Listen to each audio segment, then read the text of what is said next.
خبر شامل کرتے ہیں ڈسٹرکٹ ہب سے۔ بیورو چیف نیاز اللہ سمالانی کے رپورٹ کے مطابق بلوچستان کے صنعتی شہر ہب کے علاقے اکرم کالونی میں محلہ کمیٹی کا ایک اہم اجلاس زیر صدارت چیئرمین ذاکر حسین رند منعقد ہوا۔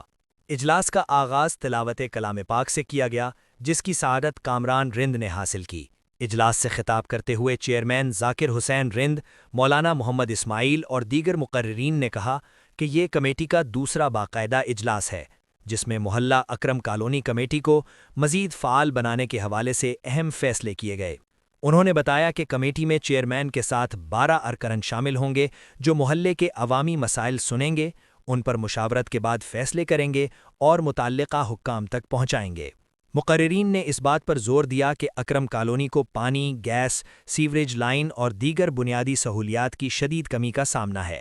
اور کمیٹی ان مسائل کے حل کے لیے ہر ممکن اقدامات کرے گی۔ میڈیا سے گفتگو کرتے ہوئے انہوں نے کہا کہ کمیٹی کے اخراجات پورے کرنے کے لیے محلے کے ہر گھر سے ماہانہ 500 روپے فیس مقرر کرنے کی تجویز دی گئی ہے، تاکہ ہنگامی حالات میں محلے کے افراد کی فوری مدد کی جا سکے۔ انہوں نے مزید واضح کیا کہ کمیٹی کسی بھی سیاسی جماعت سے وابستہ نہیں ہوگی، اور اگر مستقبل میں کسی قسم کی پیشکش موصول ہوتی ہے تو اس پر عوامی مشاورت کے بعد ہی فیصلہ کیا جائے گا۔ اجلاس میں محلہ اکرم کالونی ہب کے چیئرمین رئیس ذاکر حسین و دیگر کمیٹی کے ممبران سائیں محمد اسماعیل، غلام محمد خاص کھیلی، محمد یعقوب رونجو، محمد اشرف خاص کھیلی، گل حسن گجر، واجہ عبد المجید بزنجو، محمد ابراہیم گونگا، طارق شاہ، شاہد لاسی اور طاہر رونچا عوام الناس نے کثیر تعداد میں شامل تھے۔